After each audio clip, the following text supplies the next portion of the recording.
Ladies and gentlemen, a graduation with 0 guests, my uncle said, while filming me in the empty hall I paid for. Mom texted, "We're at your brother's housewarming. Don't be salty, love you." Then Dad added, "Catering's on your card, just $5,600. I forgot mine." I said nothing. Just sent a thumbs up. An hour later, brother's new home. They smiled. Until they read the note. Then the call started. "Ladies and gentlemen, a graduation with 0 guests." My uncle announced, his camera circling the empty hall I had paid for. The sound of his footsteps echoed off rows of untouched chairs, each one a reminder of who wasn't there. I stood under the harsh lights, pretending the moment still meant something, when my phone buzzed with the first message that would change everything. Then came the second and the third, each one sharper than the last. People think the worst part was standing alone in that room, but they're wrong. The real betrayal didn't happen there. It happened after I smiled. My name is EA, and for as long as I can remember, I've been the quietly responsible one. The daughter who double-checks the locks, the employee who color-codes deadlines, the sister who picks up every call that starts with, "Hey, quick question." People say, I have a calm presence. But calm is just what happens when you grow up patching holes no one else admits are there. My family likes to brag we're close, though. What they really mean is that I stay close enough to fix whatever they drop.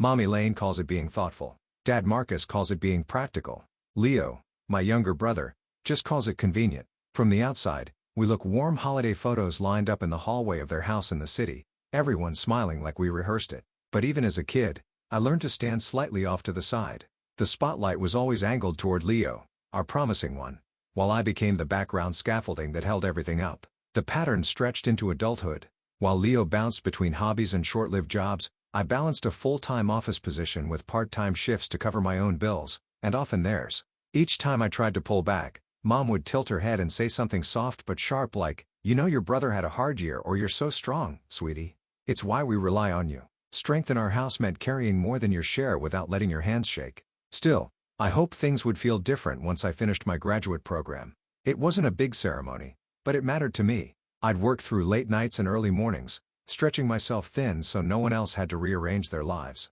When my family promised they'd be there to celebrate, I let myself believe them. I even rented a small hall on campus. Nothing fancy, just enough space for photos and coffee afterward. The morning of the ceremony, I woke early, smoothing the gown across my bed, imagining my parents' smiles, Leo's teasing, maybe even a rare moment where I felt seen. I carried that hope with me into the hall, setting up chairs, adjusting the banner with my name on it, humming to distract myself from the nerves crawling under my skin. But as minutes passed and the room stayed empty, hope thinned into something brittle. My phone stayed silent. The banner drooped on one side. A custodian walked by and offered a small congratulations that felt both kind and devastating. I kept checking the door, expecting the people I loved to walk through it. They never did. The silence in that hall felt louder than my uncle's camera. I kept pretending it didn't matter, adjusting the edge of the banner, straightening chairs that no one would sit in. When my phone finally buzzed, I expected an apology. Maybe a "traffic is bad. We're parking now." Something that would let me breathe again. Instead, the screen lit up with Mom's message. "We're at your brother's housewarming. Don't be salty. Love you." I read it twice as if repetition could soften it. It didn't.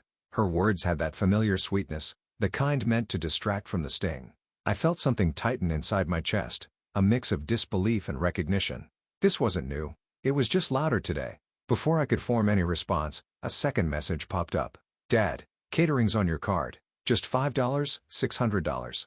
I forgot mine." The number hit me first, then the assumption, then the realization they weren't just absent. They were comfortable being absent. They didn't even hesitate before shifting a bill the size of my rent onto me, all while celebrating my brother across town.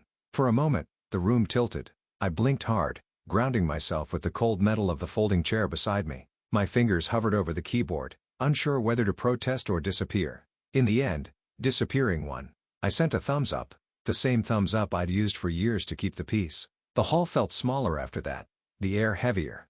And suddenly, all the smaller memories I'd tucked into corners of my mind started pushing forward. The emergency payments Mom insisted were temporary. Leo's textbooks I'd bought, even though he never opened them. Dad's yearly habit of offering to pay for something but accidentally leaving his wallet at home. Every unpaid debt, every emotional twist, every moment I'd swallowed instead of speaking, they all lined up inside me like a quiet protest. Uncle tapped my arm.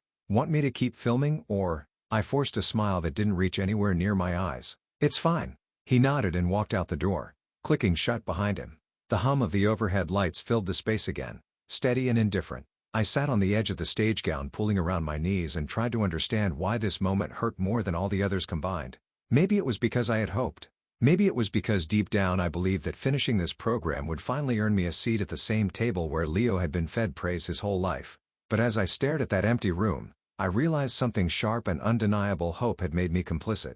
By the time I walked out of the hall, the hurt had cooled into something else. Not rage, not yet, but a clarity I'd never allowed myself to feel before. Something in me had shifted. I just didn't know then that shift would become the fault line that changed everything. The walk home felt longer than usual. Even though I'd taken the same streets for years, the city was warm with spring people carrying bouquets and posing for their own graduation photos.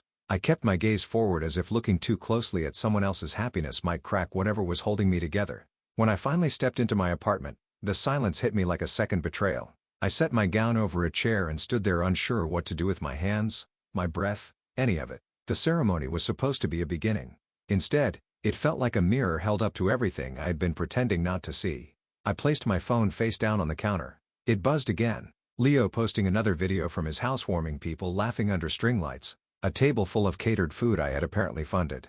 He wrote, "Family first," with a smirking emoji. The words hollowed out my stomach. I opened my planner, the same one I used to color code meetings and part-time shifts, and pulled out the stack of bills I kept tucked inside the back pocket. Payments highlighted in different colors, transfers marked with dates, notes scribbled in margins temporary, just this once they'll pay me back. Looking at the pages felt like looking at a map of every time I'd chosen them over myself. A map of my own eraser. I spread everything across the table. The surface disappeared under receipts, statements, and the quiet truth of what I had carried for years. I hadn't realized the pattern until now. How each favor had been disguised as love, how each sacrifice had been expected the moment I proved I could handle the weight. My phone buzzed again. This time I picked it up, not to answer, just to listen to the vibration echo across the wood, a reminder that they could reach me any time, but I had never been allowed to reach back with my own needs. I dialed one number. Aunt Ruth answered on the first ring. "Are you home?" she asked, her voice, already knowing. "Yes." "Did something happen?" I let out a slow breath. "It's not one thing, it's everything." She arrived 20 minutes later with a grocery bag and the steady presence of someone who has survived her own storms. When she saw the table, she didn't gasp or panic. She just nodded as if confirming something she had suspected all along. "They've been taking advantage of you," she said. Her voice wasn't accusatory. It was freeing. We sat for hours going through the numbers, the messages, the moments that led me here. With every page, I flipped. The fog lifted. This wasn't love. This wasn't family. Not the kind that protects you.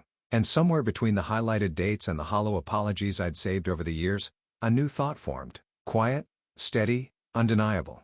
If they could treat me like a resource, I could treat the truth like a boundary. By the time Aunt Ruth left, I had a plan. Not revenge, correction. A line drawn clearly for the first time in my life. The morning I put my plan into motion, the city felt strangely quiet, like the air was holding its breath for me. I'd spent the night assembling everything. Copies of payments, summaries of bills. I'd covered notes of transfers I'd made over the years. Not every detail, not every receipt, just enough to make a point so clear it couldn't be twisted into something else. Each folder went into a plain shipping box. Clean, neat, honest. Honesty, I realized, is louder than anger when you lay it out in numbers. On top of every stack, I placed the same note printed on thick white paper. From today forward, I no longer pay for anyone but myself. Simple, non-negotiable. My handwriting had never looked steadier. When the courier arrived to pick up the boxes, I almost expected him to ask what was inside. He didn't. He just scanned the labels, Leo's address, and said, "They'll get these within the hour." "Perfect," I replied, surprising myself with the calm in my voice. I'd rehearsed what might happen next. Shouting, pleading, maybe denial, but nothing prepared me for how quiet my apartment felt once the boxes left. It was the first time silence didn't feel like abandonment. It felt like control. An hour later, I got the notification delivered. Then nothing. 5 minutes, 10. I stared at my screen, almost amused at myself. Why was I nervous? I hadn't lied, hadn't attacked, hadn't done anything except hand them the truth that they'd built with their own decisions. And then the storm began.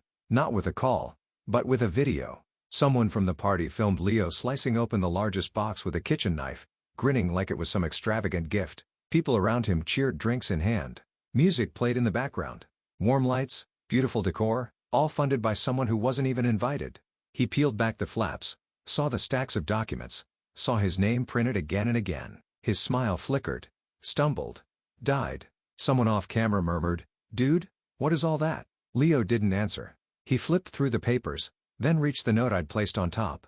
I saw the moment he read the words. His jaw tightened, his fingers curled around the edge. The camera shook, then cut abruptly. My phone rang immediately. Mom first, then Dad, then Leo, then all three again. I didn't pick up. Not yet. Messages poured in. Mom, what is this? Explain yourself right now. Dad, call me. This is serious. Leo, are you kidding? You're embarrassing us. Us? An interesting choice of pronoun from someone who'd never shared the weight. I let the phone buzz until the voicemail icon blinked. Only then did I answer one call, the one I knew would come, Mom calling from Dad's phone, when she realized I'd muted hers. Isa, she snapped at the moment I picked up. What did you send to your brother's house records? I said, just records. You're ruining his celebration. People are confused. They're asking questions. This is humiliating for who I asked. For us, she shot back. You blindsided your family on a special day. I almost laughed. A special day? You mean the one you all attended instead of mine? She went silent. Not the quiet of understanding, just the quiet of regrouping. You didn't need a whole show, she said finally. You could have talked to us privately. I've tried privately, I said. For years. Dad grabbed the phone. I heard his voice before he fully came on the line. Ayla, listen. This is not how adults behave. You're acting emotional.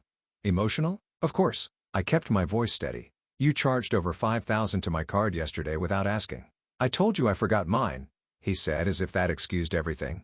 That's not a justification, I replied softly. It's a pattern. There was a pause. Then the temperature of his voice dropped. So this is punishment for us not going to your graduation. No, I said, this is accountability for everything before that and everything you pretended I didn't notice. I could almost hear him blinking, trying to process the unfamiliar sensation of losing leverage. Get our boxes back, he demanded. Now, no, Isa. Don't play games. I'm not, I said. I'm drawing a boundary. Mom jumped in again, her voice sharp and trembling. After everything we've done for you, this is how you repay us. What exactly have you done for me? I asked, not with bitterness, with clarity. Her silence answered for her. Leo finally called through on a separate line. I picked up partly out of curiosity. What is wrong with you? He spat. Nothing, I said. For the first time, nothing is wrong with me. You're making me look bad. You did that yourself, I replied. This is petty. This is documentation. He swore under his breath. You think you're better than us? No, I said gently. I just think I'm done being worse to myself for your comfort. I hung up. Not angrily, not triumphantly, just definitively. My phone lit up again. Voicemails this time. Long ones, fast ones, voices tripping over themselves. None of them apologies, only demands. I turned the phone face down and let it ring. The next morning, I sent a single message to our family group chat. I will not pay for anyone's expenses again. My accounts are closed to you. All future charges will be disputed. Then I blocked Leo, muted my parents, and sat very still in the soft light of my apartment, listening to the quiet settle into the shape of my new life. For the first time, the silence didn't feel like rejection. It felt like choosing myself. The days that followed felt strangely weightless, as if someone had finally lifted a hand off my chest. My phone still buzzed with messages from numbers I recognized but no longer owed answers to. I didn't rush to silence them.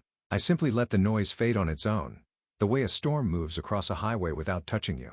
I spent my time doing things I hadn't allowed myself before: slow mornings walks, without checking my notifications, buying a coffee, without calculating how many family emergencies I was carrying that month. My bank app was suddenly simple, clean, mine. Dad tried once more, sending a partial repayment labeled a start.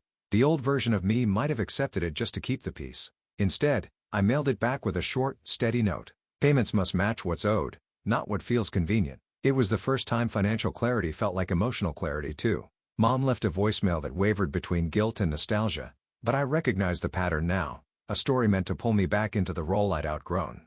I saved it, not out of sentiment, but as a reminder of why the boundary had to exist. And quietly in the background of all this, something unexpected happened. I felt proud. Not for the confrontation, but for surviving the years before it. In the end, choosing myself didn't feel like rebellion. It felt like finally telling the truth out loud. My family may never understand the line I drew, but I'm standing on the right side of it, breathing easier than I have in years. If any part of my story echoes something in your life, share it below. And if you want more stories like this, subscribe so you don't miss the next.